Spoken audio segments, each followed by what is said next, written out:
பிரியாணிக்கு இது சார் ஜாதி மதம்லாம். Biryani is an emotion. எல்லாம் பண்ணீங்க. அது எனக்கு பிரியாணி செய்ய கற்றுக் கொடுத்தவங்களோட நம்பிக்கை. பிரியாணியில் இருக்கிற அந்த டேஸ்ட் ப்ரேயர் வழியாக தான் வருதுன்னு அவங்க நம்புகிறாங்க. அதை தான் நான் ஃபாலோ பண்ணேன்.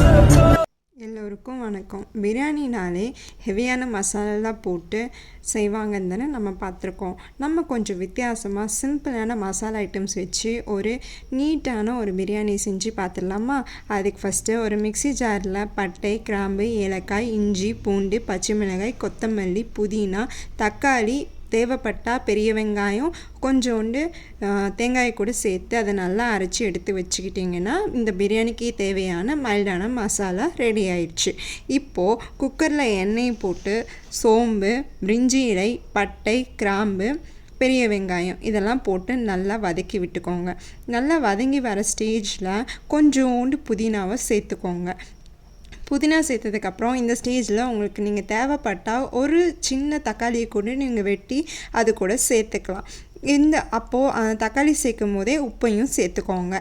நான் இங்கே என்ன பண்ணியிருக்கேன்னா, நான் தக்காளியை அவாய்ட் பண்ணிவிட்டு அதுக்கு பதிலாக நான் இங்கே வந்துட்டு அதை பிரியாணி மசாலாவை சேர்த்துக்கிறேன். இப்போது பிரியாணி மசாலா சேர்த்ததுக்கப்புறம் ஒரு நல்ல கொதி வந்ததுக்கப்புறம் உப்பு சேர்த்துக்கிறேன்.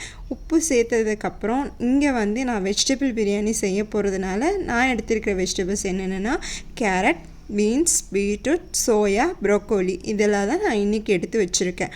உங்களுக்கு என்னென்ன காய்கறி போடணுன்னு இஷ்டம் இருக்கும் அந்த காய்கறியை நீங்கள் சேர்த்துக்கலாம். ஈவன் பொட்டேட்டோ கூட சேர்க்கலாம், அவ்வளோ நல்லா இருக்கும்.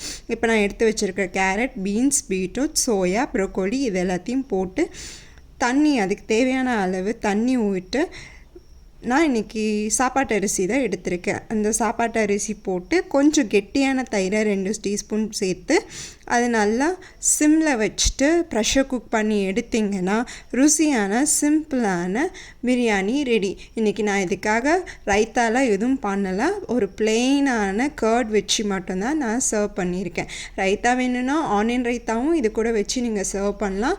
அப்படி இல்லைன்னா நீங்கள் கேரட் பச்சடியும் வச்சு சர்வ் பண்ணலாம். அவ்வளோ ருசியாக இருக்கும். எனக்கு இப்படி சாப்பிட்றது தான் ரொம்ப பிடிக்கும். நீங்களும் ட்ரை பண்ணி பார்த்துட்டு எப்படி இருக்குன்னு சொல்லுங்கள். தேங்க்யூ.